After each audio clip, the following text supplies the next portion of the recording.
Welcome to Flash Fiction from Giant's Reach by Steve Cook.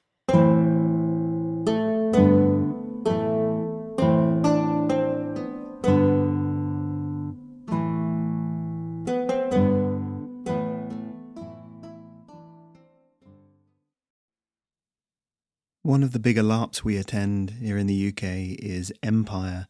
It's getting really big now, actually. There's about 2,500 people attending 4 weekends a year. And my character is partly what inspired this piece of flash fiction. He's also a barman who's going off to fight and leaving his hometown behind. As far as I know, there aren't any giant animals in Empire, at least none that we've found yet. I hope you have a great Easter break and enjoy this episode.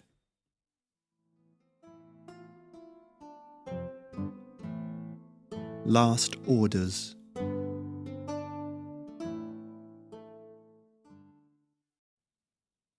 Arvel looked around the empty tap room affectionately. The bar on which he leaned was polished both by years of care and the elbows of thousands of patrons, and the barrels that lined the wall behind it were neat and freshly dusted. The brass taps on their fronts caught the lantern light, twinkling merrily, little handwritten signs hanging off them with twine. They had names like Warren's Pale Ale, Macweather's Gold, and Brambleberry Cider Extra Strong, all of them as familiar to him as old friends. The door opened, the cold light of morning eclipsed briefly by the giant framed in the doorway. "Barkeep," the shape said. "Morning." "Stefan." Arvel tugged his tunic down and automatically moved to put the bar between them. "You're early." The warrior was dressed in hunting leathers, a large animal skin cloak thrown over his shoulders. His braces and greaves were big, but well worn, as were the axes sheathed at his waist. In one calloused hand he held a sack that clinked when he set it down on the ground next to one of the tall bar stools.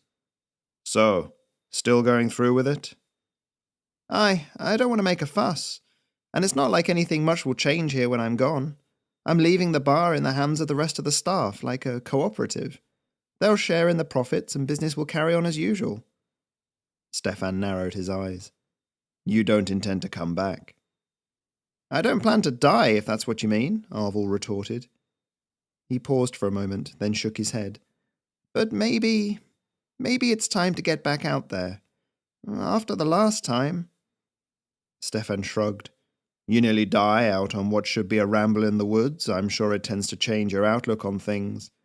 Still, going to join the expeditionary force, that's quite the leap back into military life." Arvel's gaze drifted to the staff leaning against the door. It was unused now for more than a season, its splintered top braced with metal. "More than just my spear was broken after I left the army," he murmured. "I was coming back to something so pure. An idea that I'd start a family with her." Stefan shook his head. "It wasn't your fault she died," he said bluntly. For a moment, Arvel felt irrational anger flash red across his mind, but he held it in check. In its place, the old ache surfaced, long scabbed over. "I know," was all he said. He came out from behind the bar again and began to go around the room, lifting the glass on the lanterns and extinguishing them one by one. "Brought the chainmail you asked for," Stefan said, watching his progress around the room from the comfort of his bar stool. "Should fit you. My old set." "Thank you," Arvel said, blowing out the last lantern. The tap room was plunged into semi-darkness, the only light coming in from the half-shuttered windows. "I'm still cross about mine, to be honest. Just a bag of rust when I took it out." It happens. To be fair, if it was the stuff they give to all the recruits, it probably wasn't very well made," Stefan said, nudging the sack with one foot. "This, though, it's from Hilltop. Good rabid steel." Arvel breathed in deeply, trying to fix the memory of this place in his mind. Stale and spilled ale mixed with the oversweetness of mead, the wood and sawdust mingling with all the other myriad scents of home. He closed his eyes. "I'll miss this place," he said. Then he shook himself slightly and opened his eyes. "But time marches on. I'm expected at Centrum in 2 days, and they tell me the train won't wait." "A train? Things have changed since I was last in the city," Stefan said. "They lay those things on for just anyone now, huh?" Arvel gave a grunt of laughter and went back behind the bar, emerging a moment later with a large pack, which he swung up onto his back. "Military personnel get priority, apparently, and supplies, messengers, that kind of thing. I'll let you know what it's like. Write a letter." "I'm sure I can find someone to read it to me," Stefan said, shrugging. He leaned over and slapped Arvel on the back. "Go safely, Arvel. This little village will be a colder and less hospitable place with you absent." Don't say that. I'm sure most won't even notice I've gone," Arvel said. The former barkeep opened the door and stood at the threshold, gazing out into the town square. "In fact..." He stopped, the words choking off as he looked into the eyes of over 100 villagers. It seemed that everyone was stood at the door to his inn, from the town herbalist to local militia.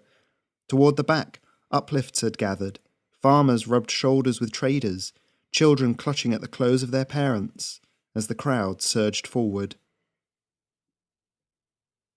It was many long minutes before Arvel, floating on a cloud of well-wishing and goodwill, was able to make his way out of the village square.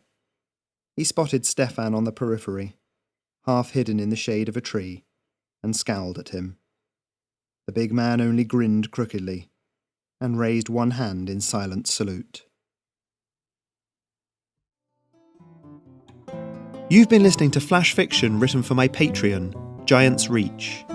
If you'd like to become a supporter, go to patreon.com/Giant's Reach, where you can find more fiction just like this,